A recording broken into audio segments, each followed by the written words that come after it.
We got some dumbass floating around this country. This is Unshackled with Imran on justicenews.net. I said that torture is official U.S. government policy. It is not the result of a ruse. This is Unshackled with Imran on justicenews.net. These things need to be determined by the public, not by somebody who's simply hired by the government. Unshackled with Imran on justicenews.net. You're listening to Unshackled on justicenewsnetwork.org. This is Unshackled with Imran on justicenews.net. Unshackled with Imran on justicenews.net. Because the owners of this country know the truth. It's called the American dream, because you have to be asleep to believe it.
We got some dumbass floating around this country. This is Unshackled with Imran on justicenews.net. I said that torture is official U.S. government policy. It is not the result of a ruse. This is Unshackled with Imran on justicenews.net.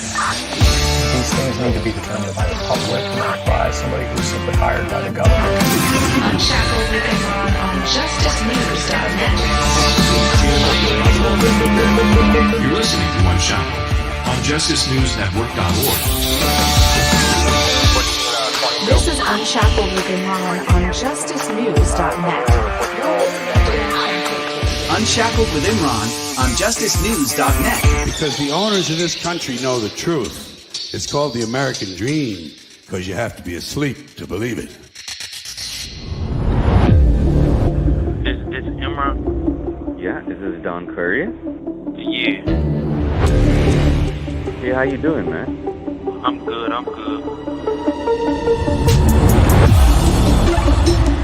I appreciate your phone call, man. Yeah. I actually added you on JPay. I was supposed to send you an email, so thank you for your call. Yeah, I seen that. But Andre let me know that you wanted to talk, so I'm willing to help any way I can.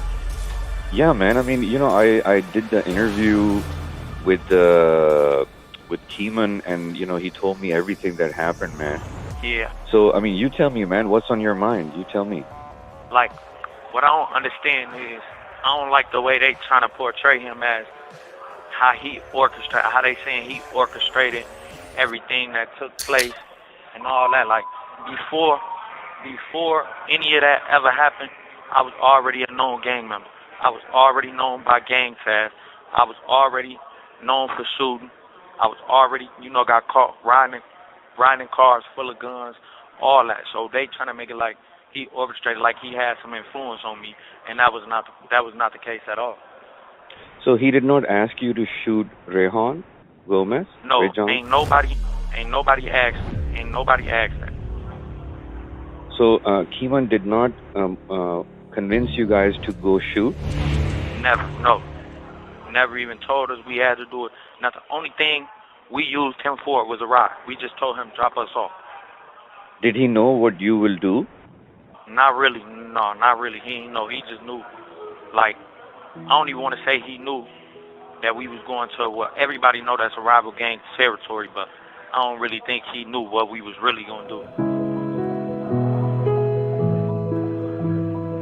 So why did you guys turn against him? What other people saying is not the same thing I was saying. Like, all he did was drive the car. I never said that he made me do nothing. I never said he said nothing. Every time they asked me, did what he say, like I told them. We told him to drop us off.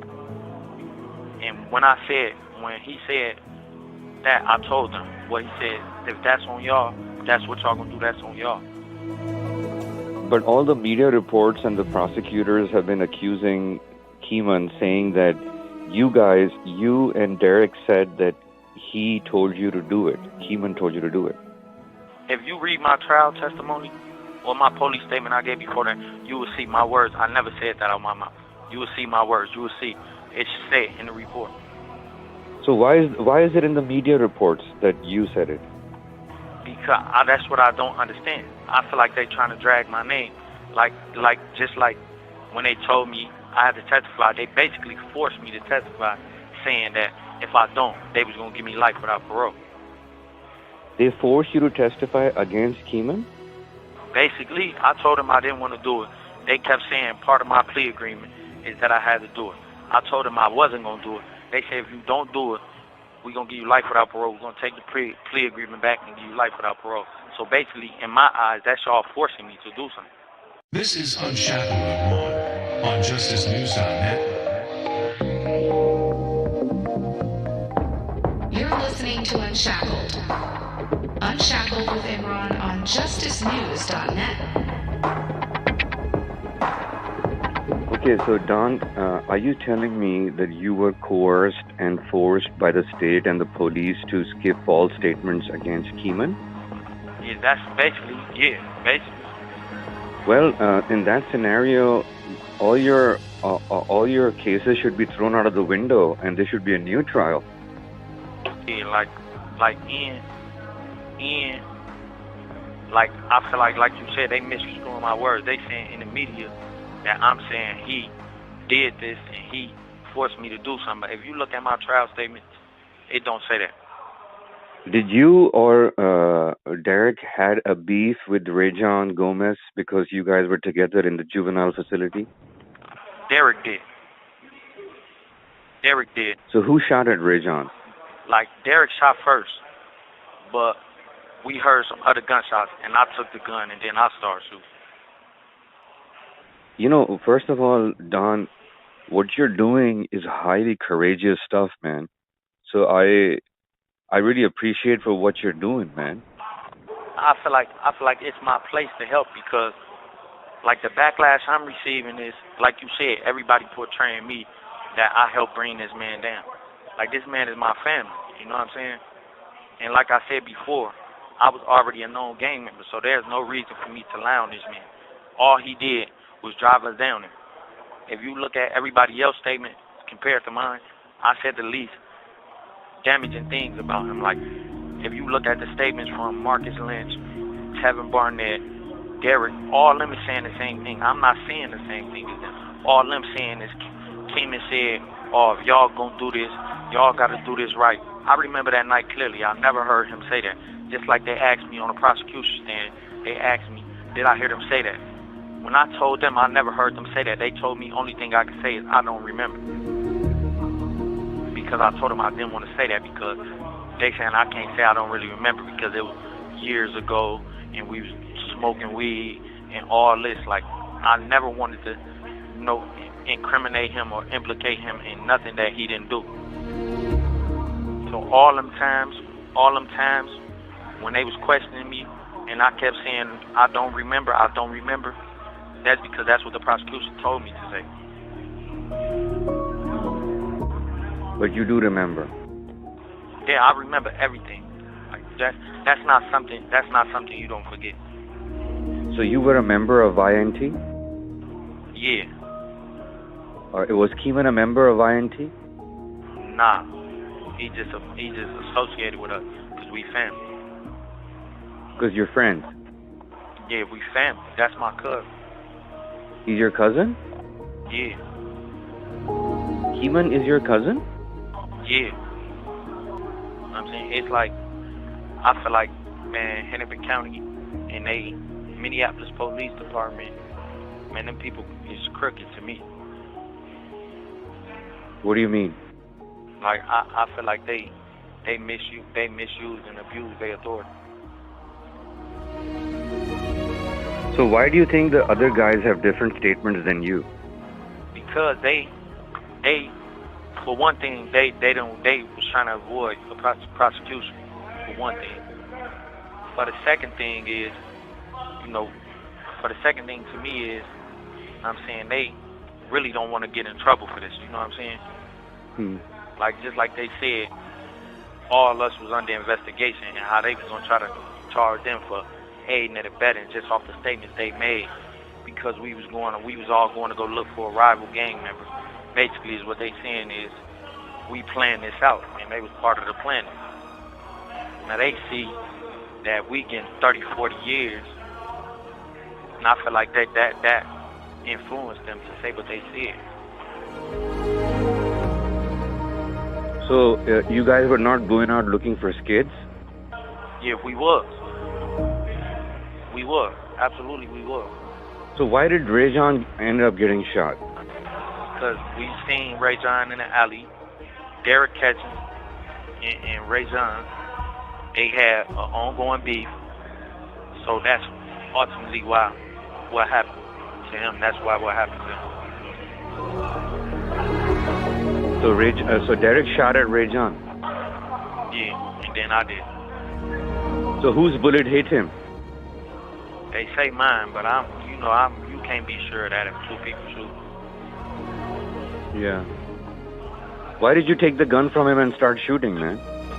Because we heard some more gunshots coming from somewhere else. So I just turned around and I took the gun and I started shooting. So why didn't you let Derrick shoot? Why did you take the gun? Because I just said we heard some other shots, and I feel like my life more secure in my hand. So you felt like you should be a hero and take the gun and start shooting? Nah, not a hero, but I feel like ain't nobody gonna protect your life like you gonna protect your life. So when you start hearing shots and them bullets is flying around, you gonna do what you gotta do. I'm saying you gonna do what you gotta do. You can't depend on nobody else. Even though he probably would have shot, I wasn't gonna take that chance. How many years have you spent behind bars? I've been behind bars 11 years. Shit. And how long to go? How much more to go? Like 13 years. So they give you about 25 years with parole? Yeah, I gotta do like 23 and a half years. Yeah, but Kemen ain't coming out, man. I know. And he's got nothing to do with it. Yeah. So did he think that when you guys left the van, did he know that you're gonna go and shoot people? I really can't say what he knew. Because you never know what people think or what they know. But all I know, we told him to drop us off, like take us down. Okay. Did he know that you guys have a gun? Nah. They saying like they saying Derrick showed him a gun. I don't remember Derrick showing him the gun. Okay. So hang in there. You gotta be in these type of situations. You gotta be like I take full responsibility for my actions, but I don't feel like the sentence that they gave Kemen, I don't feel like that's proportional to what happened and to his role and his involvement. This is Unshackled with Imran on JusticeNews.net. You're listening to Unshackled. Unshackled with Imran on Justice